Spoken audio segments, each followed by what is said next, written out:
There are a lot of things out there that are just wrong and unnatural, like eating pizza with a fork and every offshoot flavor of Mountain Dew ever created. Some people will also argue that playing chords on a bass is wrong and unnatural, but I wanted to kind of talk about that today and maybe kind of go over a few ways that we can start incorporating chords into your bass playing. All right. For today's example, I'm going to be using a Rickenbacker 4003 and a Dark Glass Microtubes B7K Ultra. So we're going to have a couple different examples of how you can incorporate and play chords on a bass, and I'm also going to link you to a backing track at the end if you want to practice what we're talking about. And really, the definition of a chord is multiple notes played at the same time. Now, there's a lot of iconic bass riffs played with chords. For example,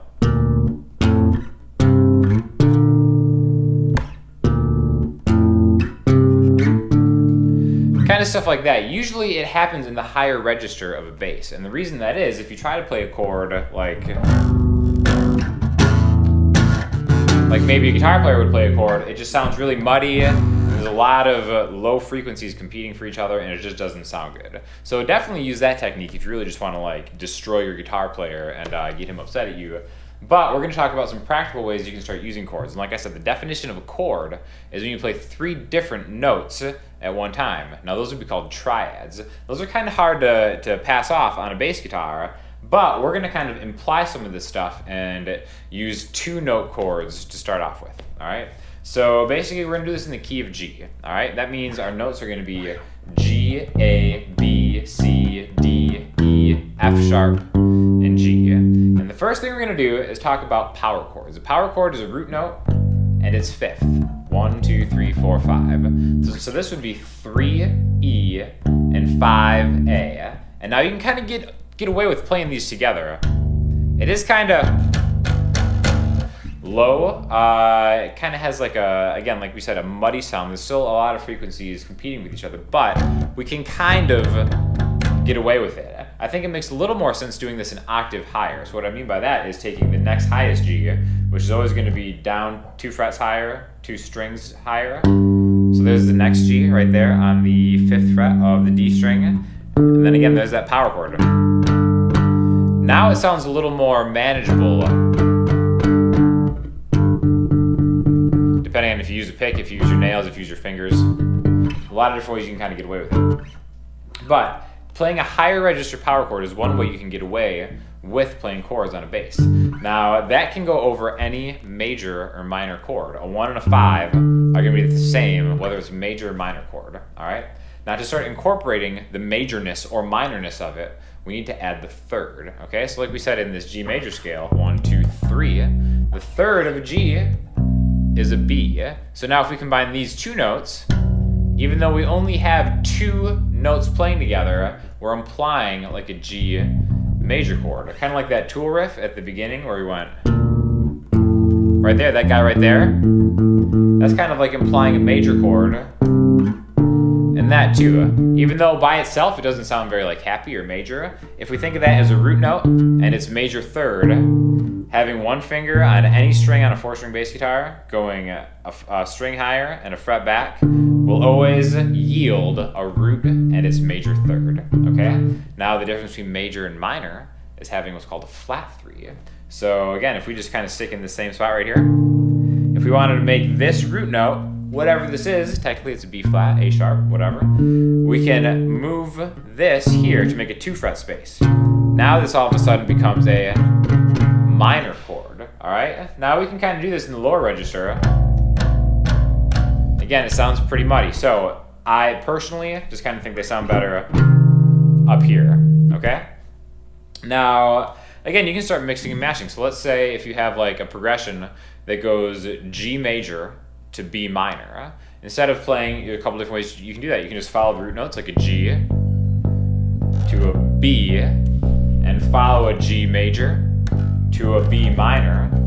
Or you can start incorporating chords and maybe finding a higher G, like this 10th fret on the A string, and then maybe find a higher B. In fact, B is the major 3rd of G. Then we can move that shape up here. G major.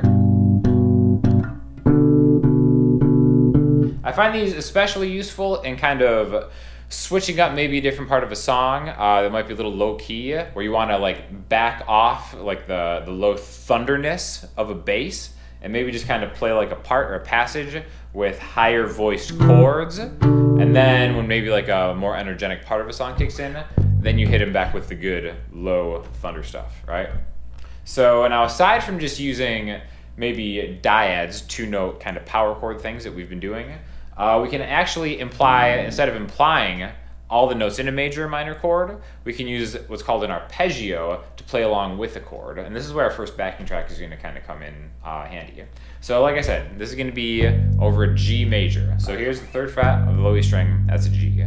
Now the notes in a G major chord, we're going to play along with a guitar in a second, are a G, a B, and a D. So 3E, 2A, 5A, all right? Now it could be a more useful or more fun way to play a GBD is taking a G on the 3rd fret of the E string, hitting the A, the 5th fret on the E string, and sliding into the major 3rd, G, A, B, and then going back to the 5, which is the D, the 5th fret on the A string, G, A, B, D, and then grabbing the next highest octave. You can use this for absolutely anything. Anytime you see a G major chord in a song, you can play its arpeggio in any order you want. You don't have to always go 1, 2, 3, 5, 8, which would be the notes in the major scale. You can kind of skip around. I'm just using those notes from this arpeggio in any order that I want. And a cool thing to do also is to take this all the way to the octave and then repeat that exact same shape. So when I say shape, I'm starting with a root note, going 2 frets higher, going 2 frets higher, down a string and back 2 frets. Down a string is the next root, so I do the same thing. So again, G, 2 frets higher, a step higher, down and back, G, a step higher, down and back. G, A, B, D, G, A, B, D. Absolutely any major chord you can use any of those notes for. If it's in A, if you see A major chord, the 5th fret on the E string. A, B, C sharp E, A, B, C sharp E. You don't even have to think of the names of the individual notes. It can help, but it's really just kind of like a form, an arpeggio form that helps you get around the neck. All right? Now, so what we're going to do now is play along with just those notes over just a G major acoustic guitar track, and kind of think of different things you can do with an arpeggio, and then maybe kind of work like a 2-note dyad chord or power chord in there too.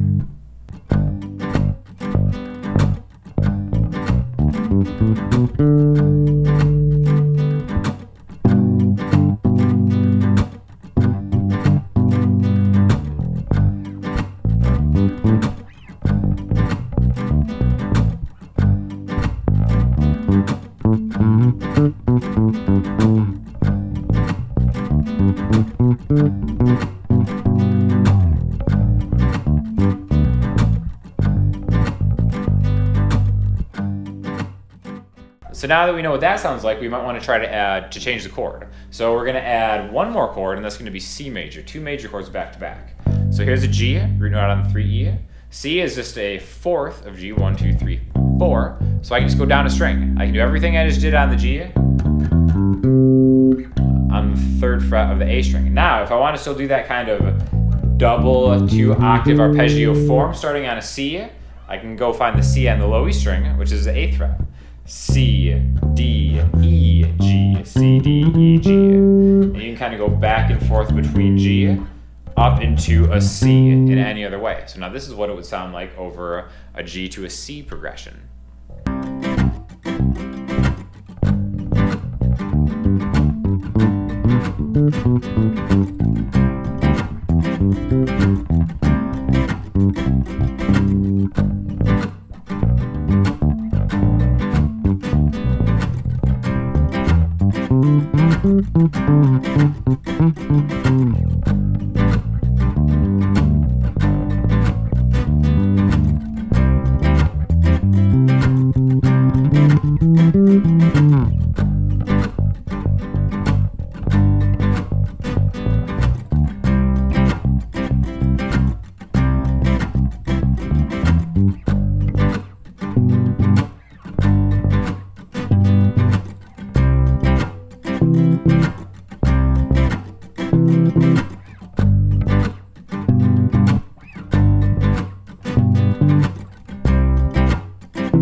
Now I also want to do an arpeggio for minor chords too. And again, like we said before, the only difference between major and minor is that minor chords have a flat third when we're talking about chords.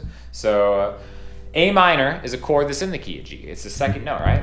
So that fifth fret on the low E string is an A. Now if we did that 5, 7, 9, 1, 2, 3, 5, that would be A major. So if we flatten the 3, we would just take it down here.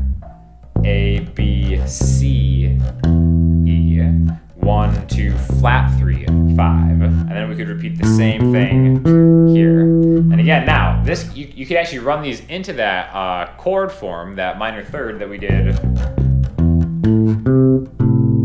right there. See how I combined those two at the end, however you want to do it? So I've got an A, B, C, E into the octave A and its minor third, and then I can actually play the chord like that. So we're kind of, stretching the definition of what playing a chord is on a bass guitar. And to me, I think, I always think in chords, and as far as like how you approach any kind of instrument, you think of the notes that are in a chord, because every song is chords. Even if you don't hear a bunch of stuff happening at once, there are those notes combine to make like a tonal atmosphere that can be represented by a chord. So whether you're playing it one note at a time or finding a way to kind of harmonize a single note with a chord, it's kind of the same thing, and it's the same thoughtfulness that goes into it, the way we're talking about, right?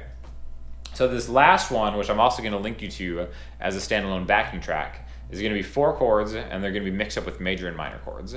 It's going to have a G major chord, which we can again use any of these, either single notes like that, or different types of chords like that. And then the next chord is going to be B minor. So you could go to like the 7th fret on the E string and kind of do that octave, double octave arpeggio, or you can kind of find the octave, play some of the chords. Again, I'm just going to do it over an example, but really this is just about you being creative and finding how you like to play it. That's why I suggest you trying it with the backing track.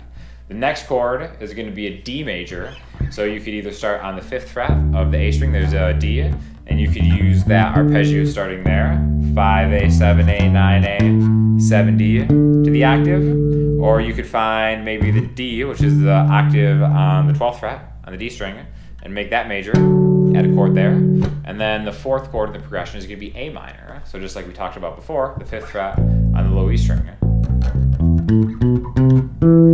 Alright, so this is just going to be one example of what you can do over, just a quick one, over a 4-chord progression. But again, find a backing track. Doesn't have to be the one I'm linking you to. It can be anyone. There's a million backing tracks on YouTube. And just kind of think of chords for bass playing or even any other instrument. And then just kind of have fun and experiment and find the forms or the positions that you like best and rock it out.